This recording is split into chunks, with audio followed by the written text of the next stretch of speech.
All right, good morning, good afternoon, and good evening, everyone. This is Dr. Yehoshua ben Ephraim, saying Ahaya by Hashem, Yeshua, HaMashiac, Baruch Atah Adonai, for now and forever. Today's date is June 1st, 2021, and I tell you, I feel great. Haven't felt this good in a very long time. So to that, I give all praise and honor to the Most High God of Israel for placing his hands on my body and blessing me with complete healing. So here I am, man. We're going to get into it. Now, today's lesson, and to be honest, I hate to even have to go there with this, but because I'm kind of offended the fact that people even put Yeshua or Jesus with this Horus, Egyptian mythological quote unquote god or whatever, right? But it's out there. So, hey, I'm not one to shy away from anything. So, so I'm going to meet it head on. But there's a lot to unpack here with this whole Jesus Horus thing. Now, these so-called Egyptologists, they claim that the story of Yeshua was taken from or stolen from quote unquote this story of Horus or whatever. Now, there's no validity or truth to that whatsoever. And let me just say this: people can say whatever, right? And those of you that know me know this about me. You can say whatever. That doesn't make it true, right? You can believe whatever. That doesn't make it true. See, at the end of the day, it's not what you think. It's not what you think you know. It's what you can prove, right? Now, before we even get into all of that, for those of you who may be, somewhat new to my teachings, my videos, whatever the case may be, let me just say this for the record, because I never shy away from it. Over here, we're quote unquote, I guess you could call us Messianic Jews. Not in the literal sense, because that's an actual movement, but we're Messianic Jews from the standpoint that we are Hebrew Israelites that accept Christ. Okay, period, point blank, and I make no apologies for that. We accept him totally. Yeshua HaMashiac, you guys hear me mention him, give throughout the lessons and the services, whatever the case may be. I give praise to the Most High, and Yeshua HaMashiac, he's in there as well, right? He is the Son of the Most High. That's what I believe. That's what we believe. Those who follow me, that's what we believe. Okay, so let me just kind of put that out there. Now, so if you don't believe that Yeshua or Jesus is existed at all, then this probably isn't the right place for you. As a matter of fact, it's not the right place for you. Okay, if you denounce him, this definitely is not the right place for you. Okay, if you believe that his birth was the result of physical relations between Joseph and Mary, this is not the place for you. I do not believe that. I do not teach that. That is blasphemous. There's nothing in existence that will get me to ever believe that Christ's birth was the result of a man and woman having sexual relations. That's just that the thought is just so no. You're in the wrong place. All right, so just kind of wanted to establish that, before we move forward. Like I said, there's a lot to unpack here. Okay, now I don't know why, Hebrew Israelites even they don't have an issue with the Most High performing all these miracles throughout history, throughout the lives of the children of Israel, from parting the Red Sea, raining manna from heaven. Moses, throwing the rod down, turning into a snake and eating up the other snake. The Most High, he has done so many supernatural things. And no one questions it. But for some reason, people have a hard time accepting that Jesus's birth was no more than the will of the Most High. There was no sex involved. It's like they don't have a problem. They want to embrace him, but they don't want to embrace how he was conceived, which I don't get that, right? Because one thing that I learned and back in the day when I was in on my journey, right? and I was practicing Muslim, Salat 5 times a day, Jumu'ah on Friday, the whole nine. Everybody knows my story, and if not, we'll get into that another time. But one of the things that just stuck out to me conceptually is that the Most High, his power is so great that the only thing he has to say is be, and it is. Come on now. That is some, listen, I said this before, our minds cannot really fathom the power of God, the omnipotent power of God. We just can't. Right? We think we can. I mean, just look at it. Let's look throughout history, all throughout the Torah, all throughout the Tanakh, all the great things, all the supernatural things. If the Most High can take 2 babies in a womb and give them 2 separate bloodlines, what makes you think it's beyond the realm that he can have Mary become pregnant without having sex with the man? I mean, seriously? Like, seriously. Now, and that goes to the second part of this this lesson before I even get into it, is that Jesus's lineage, that has been that is a huge point of contention. And let me tell you something. I'm gonna put this out there, okay? Let me tell you what I believe first and foremost. I do believe that he is the king we were waiting on. I do believe that he is the Messiah. I do believe that he is from the line of David. Now, I personally believe that that's through his mother, Mary, because Mary is from the line of from the Davidic line. Because listen, however you look at it, however you slice it, right? And this is a huge debate, and I really think that this is one of those things that we will never really know, because Jesus is the circumstances surrounding Yeshua's conception is just so contested. Right? I mean, you got people on this side saying this, people on that side saying that, this and that. I don't think it's edifying for us to argue his lineage, his Davidic line, because the Most High does things decently and in order, right? And in that we agree.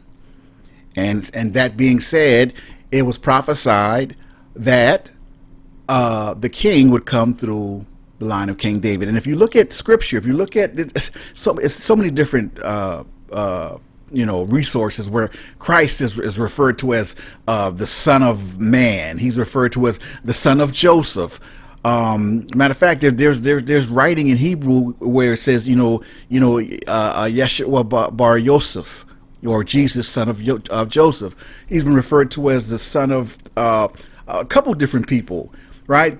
Even the Son of God maybe once, but so that's the thing that's a point of contention. I don't think we'll ever really quite know. But for someone to think that it's beyond the realm of possibility for the Most High to cause a virgin to be pregnant without her having sex, with all the things he's done throughout history, I mean, come on, it's kind of laughable.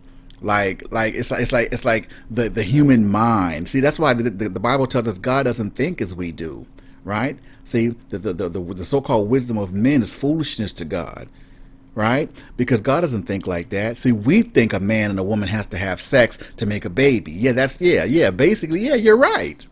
And then that's not even really true nowadays with all so-called technology, because you can get a man's sperm in a woman's egg and put it in a tube and insert it in someone else, and now you have a baby, right? So we're not even getting into all that, but you guys get my point, right? So there's really no point to argue. Either you believe Yeshua HaMashiac is the king, that was the anointed one that was prophesied to come and rule over the kingdom forever, or you do not. It's as simple as that. To argue in which line, how he came from King David, or how the line is, and this and that, and Joseph, Hebrew law just said that Joseph couldn't have adopted him, and it's all over the place. It's all over the place. So my thing is, I keep it real simple. Y'all know me.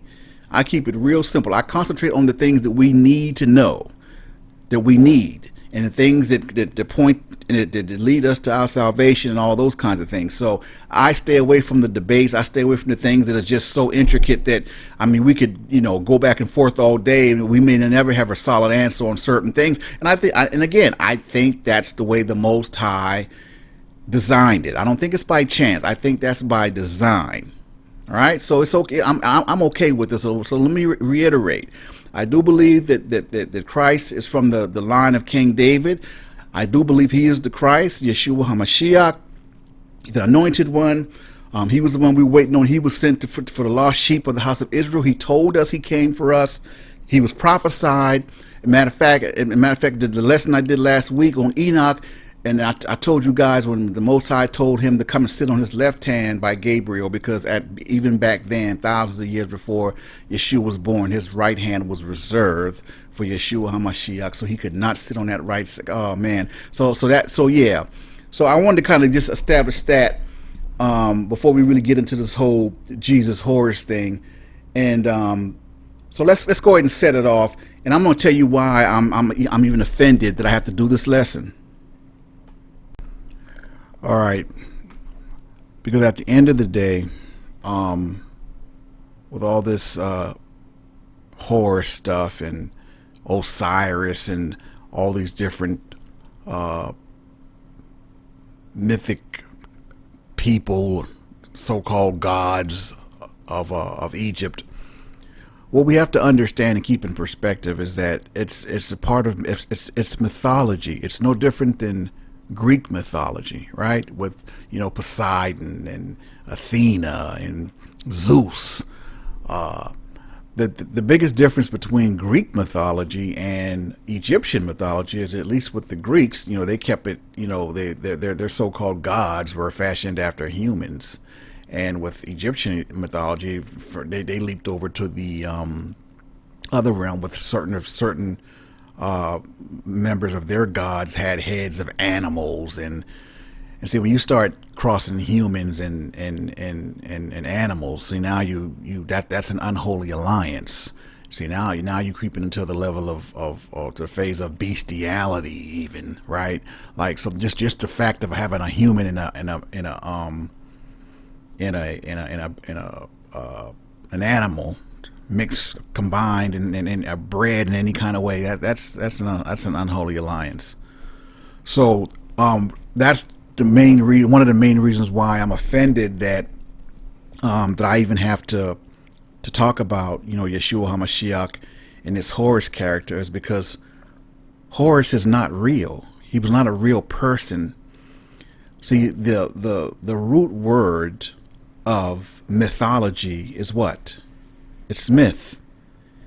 And by definition, a myth is something that is widely held, but a false belief or idea. One more time for my people.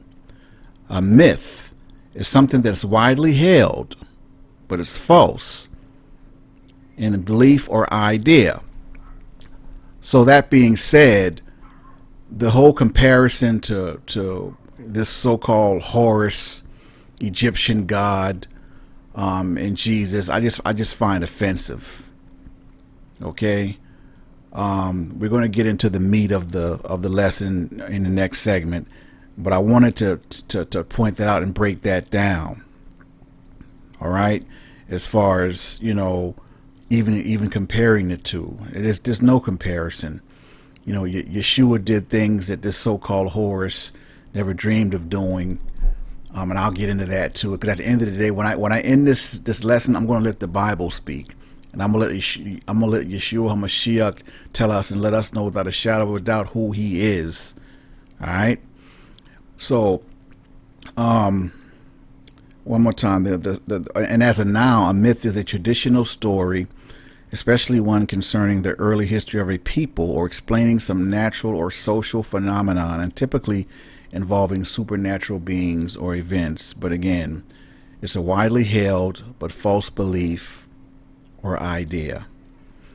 And I guess in fairness, the detractors of the Most High or Yeshua would say that, well, the characters of the Bible are mythic. They aren't true, or whatever. And that's another argument for another day. But see, that's not true. See, when the Bible speaks, there's like for example, with this whole Egyptian Book of the Dead thing, it's not this Book of the Dead. It's not one particular book. And then that title alone should tell you all you need to know. Book of the Dead, really? Christ even spoke against that. He was like, you let the dead go and bury the dead. You come teach and preach the kingdom of God with me. You let the dead go bury their dead. Like, he had no use for that. There's no, let me tell you something. The Most High wants living witnesses. Okay? Nothing associated with death is with the Most High or with Yeshua HaMashiac. So that whole Book of the Dead thing, that tells us everything we need to know. All right, but I wanted to just kind of point out real quick that, you know, these people, that these Egyptian mythical creatures, they didn't exist. They're stories. They're not real. Like, there was no one walking around with the head of a dog and a body of a man. I mean, like I don't know why. And people are literally taking a lot of these so-called Egyptologists are taking this Egypt mythology literally. And I mean, it's like, come on, man, it's laughable. Like, seriously?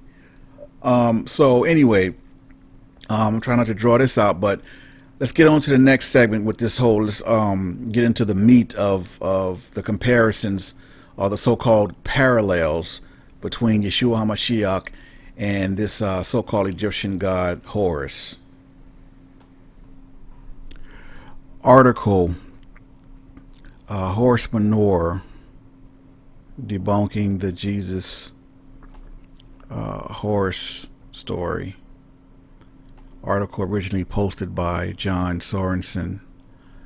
Copyright date unknown. Now, many atheists, neo-pagans, and other disbelievers of Christianity claim the story of Jesus Christ, Yeshua HaMashiach, was borrowed from earlier mythologies. In recent years, a claim has been making the rounds that Jesus is based on the Egyptian god Horus.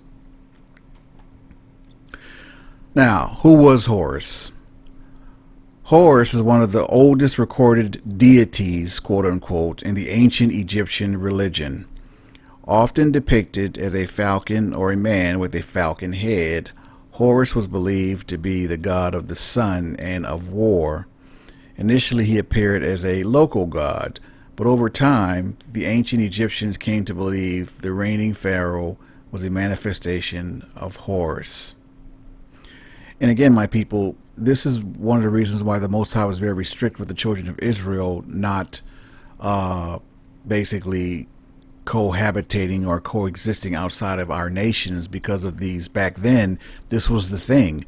Monotheism was just not a thought. The thought of one omnipotent being, one God, that just was unheard of back then, right? So he was like, listen, y'all stay away from all those different nations, stay away from strange women, you know, put them away. They're going to lead you away from me. And in many cases, he was right, because that was just a thing back then. I mean, we were even guilty of that, right? We transgressed and got caught up into that as well, right? Now, it says, what about Yeshua HaMashiach? It says, the skeptical claim being made about Yeshua are not always the same. In some versions, he was a persuasive teacher whose followers later attempted to deify him by adopting aspects of earlier God figures, while in others, he is merely an amalgamation of myths and never really existed at all. Both versions attempt to provide evidence that the gospel accounts of the life of Christ are rip-offs. And we all know that that's not true. And like I said before, people believe what they want to believe, right? You can listen. You can take almost anything to fit your narrative or to fit what you want to believe. You can do a search for it, right? That's not hard, especially not in this day and age of the age of information. You can get a collection, a bunch of anything that'll fit what you want it to fit. Because at the end of the day, it boils down to this: either you believe or you do not.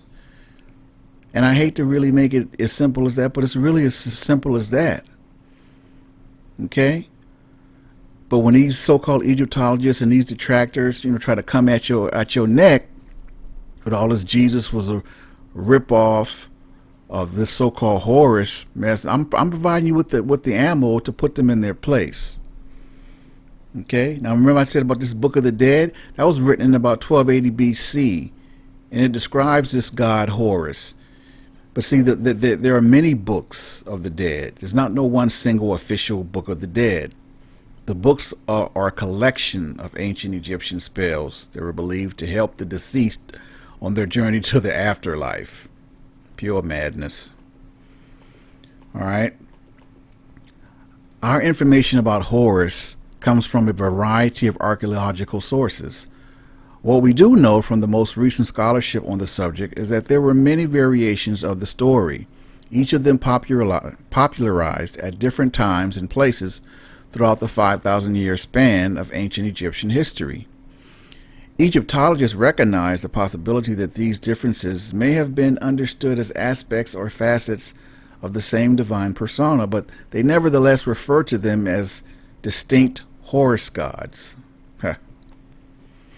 Part of the problem with the Jesus' Horus claim is that in order to find items that even partially fit the life story of Yeshua, advocates of the view must cherry-pick bits of myth from different epochs of Egyptian history.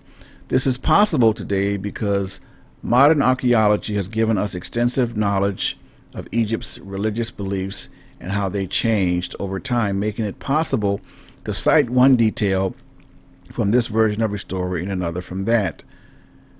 But see, the early Christians, even if they had wanted to base the Gospels on the Horus myths, would have had no way to do so.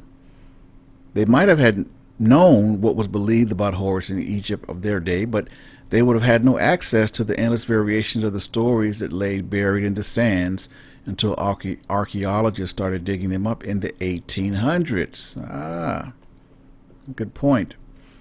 Another part of the problem is that the claimed parallels between Yeshua and Horus contained half-truths, distortions, falsehoods, flat out. For example, they say that Horus was the son of the god Osiris, born to a virgin mother. And in actuality, the mother of Horus was believed to be the goddess Isis. Her husband, the god Osiris, was killed by his enemy Seth, the god of the desert, and later dismembered. Isis managed to retrieve all of Osiris's body parts except for his phallus, which was thrown into the Nile and eaten by catfish. Not making this up. Isis used her goddess powers to temporarily resurrect Osiris and fashion a golden phallus. She was then impregnated and Horus was conceived. Yeah, okay. However this story may be classified, this is not a virgin birth. All right, that's just crazy. That's not even good story writing. That's just wow. And it said supposedly Horus was baptized in a river by Anup, the baptizer, who was later beheaded. The lengths people will go, man. There is no character named Anup the baptizer in ancient Egyptian mythology. Just doesn't exist. This is actually the concoction of a white 19th century English poet and amateur Egyptologist by the name of Gerald Massey. Massey is the author of several books on the subject of Egyptology. However, professional Egyptologists have largely ignored his work. In fact, his writing is held in such low regard in archaeological circles that it is difficult to find references to him in reputable modern publications. And there you go. If you're not cited as a reputable source, that tells us a lot of what we need to know as well. All right.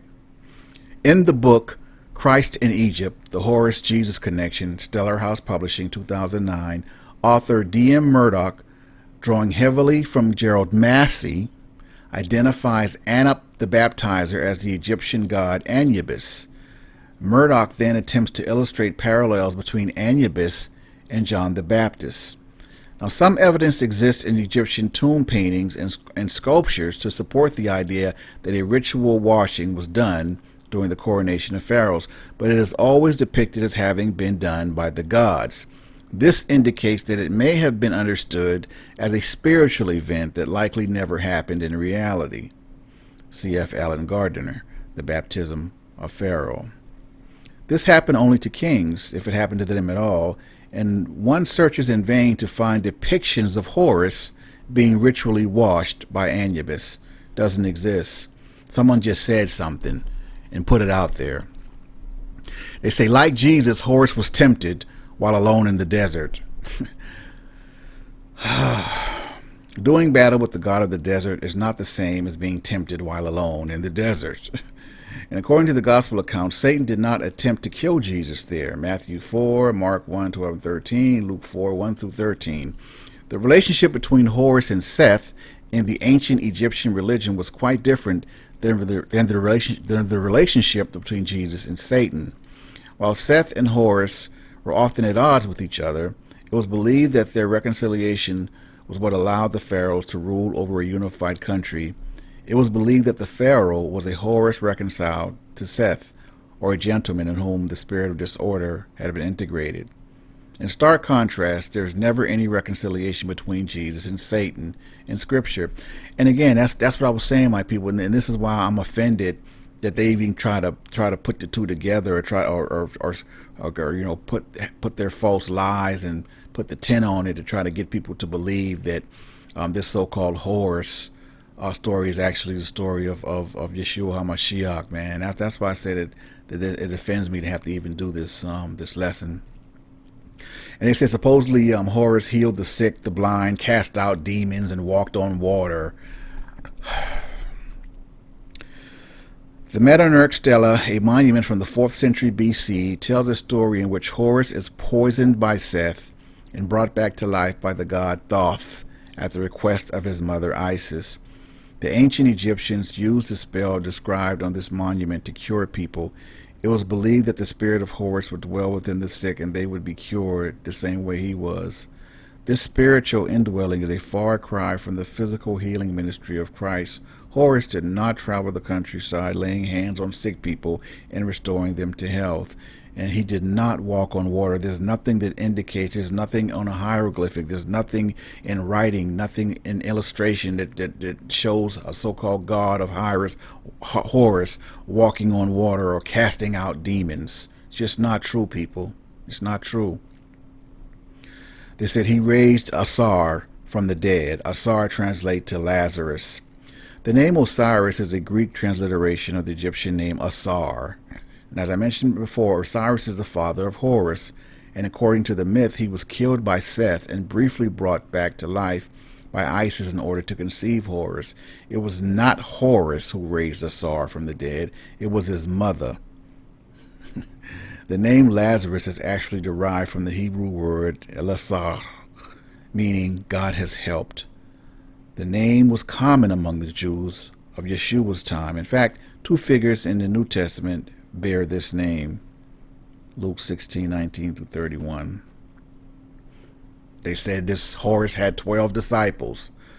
Again, this claim finds its origin in the work of Gerald Massey, Ancient Egypt, Light of the World, Book 12, which points to a mural depicting the 12 who reaped the harvest, but Horus does not appear in the mural. In the various Horus myths, there are indications of the 4 sons of Horus, or 6 semi-gods who followed him, and at times were various numbers of human followers, but they never add up to 12.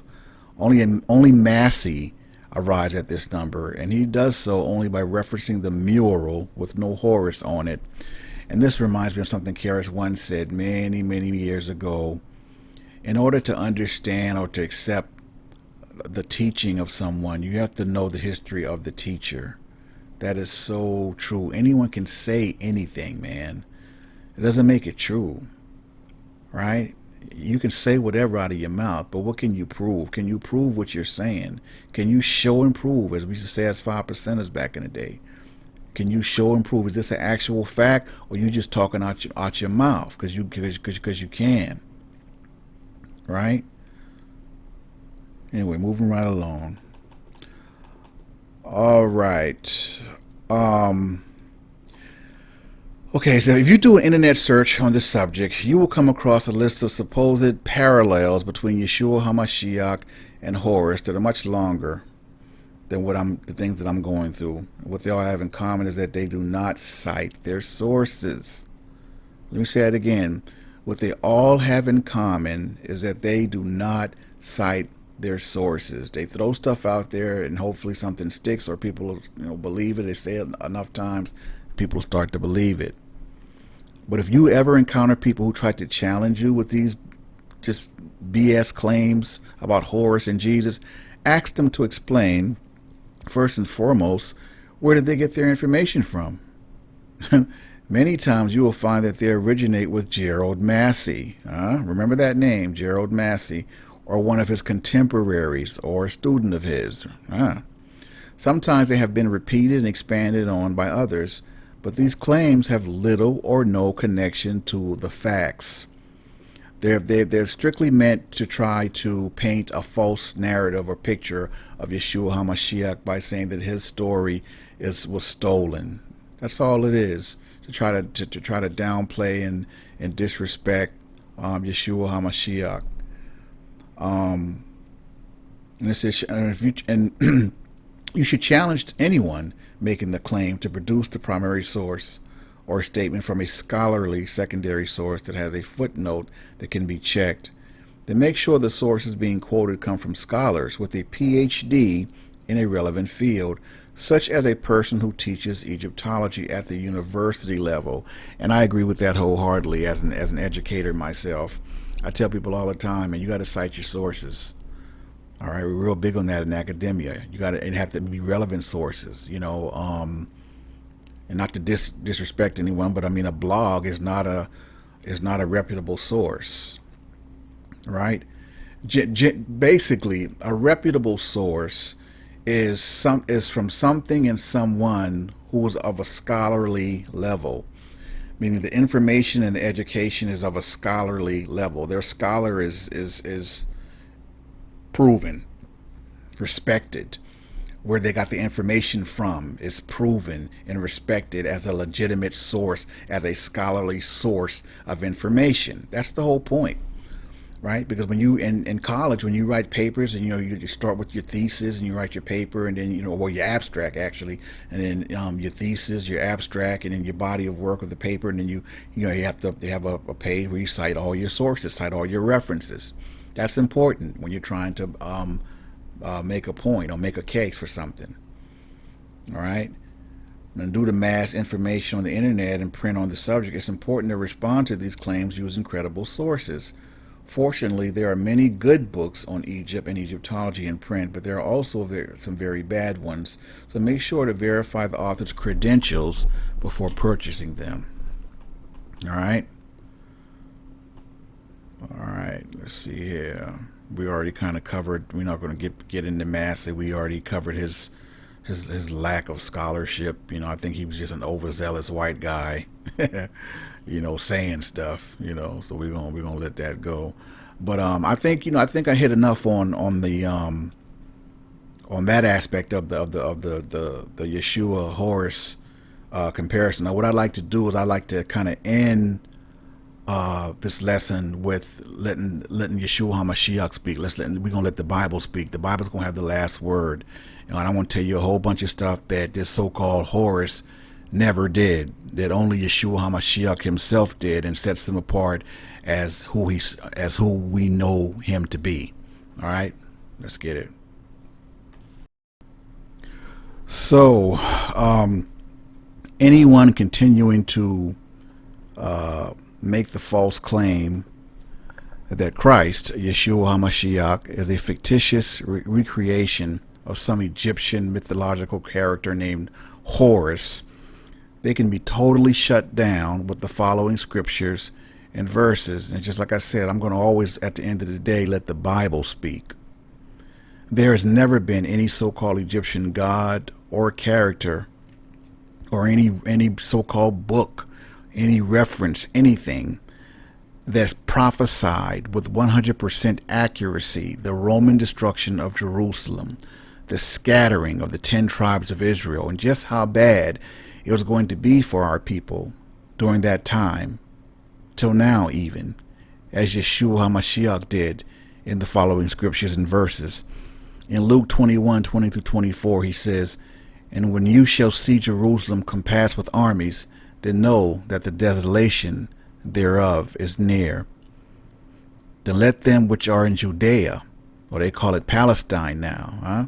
Flee to the mountains, and let them which are in the midst of it depart out, and let not them that are in the countries enter thereinto. For these be the days of vengeance, that all things which are written may be fulfilled.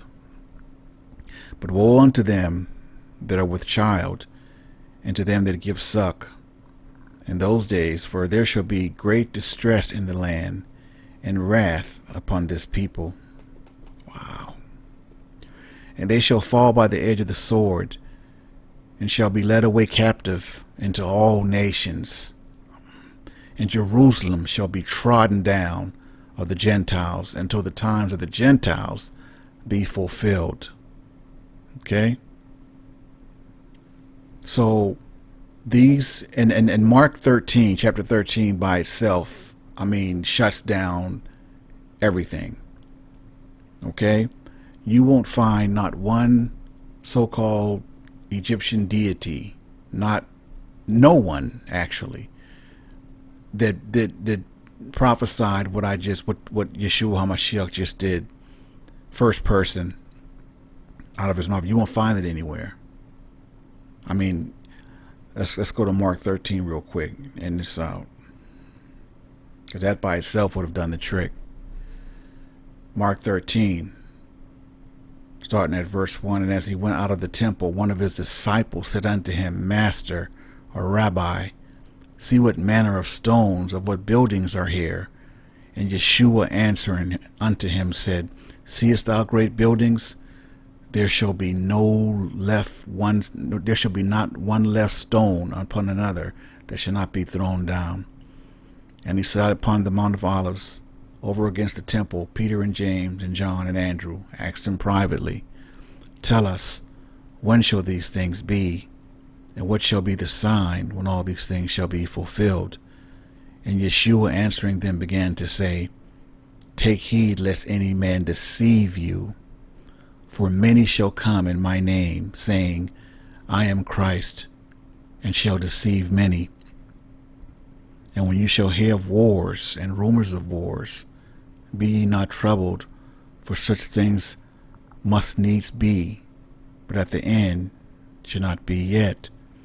For nation shall rise against nation, and kingdom against kingdom, and there shall be earthquakes in divers places, and there shall be famines and troubles. These are the beginnings of sorrows. But take heed to yourselves, for they shall deliver you up to councils, and in the synagogues ye shall be beaten, and ye shall be brought before the rulers and kings for my sake, for a testimony against them. And the gospel must first be published among all nations. But when they shall lead you and deliver you up, take no thought beforehand what ye shall speak, neither do ye premeditate, but whatsoever shall be given you in that hour, that speak ye. For it's not that ye speak, but the Holy Ghost. Now the brother shall betray the brother to death, and the father the son, and children shall rise up against their parents, and shall cause them to be put to death. So my brothers and sisters, Christ, way back when, he spoke on all these false people calling themselves Christ, or people, these so-called Horuses, the people are saying is Christ. He addressed all of that. That Mark chapter 13, I mean, broke everything down. I mean, summed it up beautifully.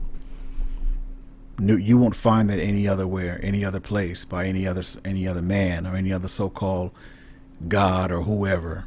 That came from Yeshua HaMashiac in first person.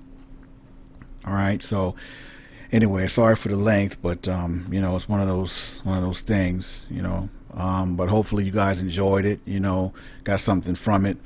I said I hated that I had to do it, but I mean, it is what it is. It doesn't shake or waver my faith, not at all. People are going to believe what they want, and I'm going to believe what I want. And I'm going to end on that note until the next lesson. Saying Ahaya by Yeshem, Yeshua HaMashiach, Baruch Atah Adonai, for now and forever. Shalom, nation.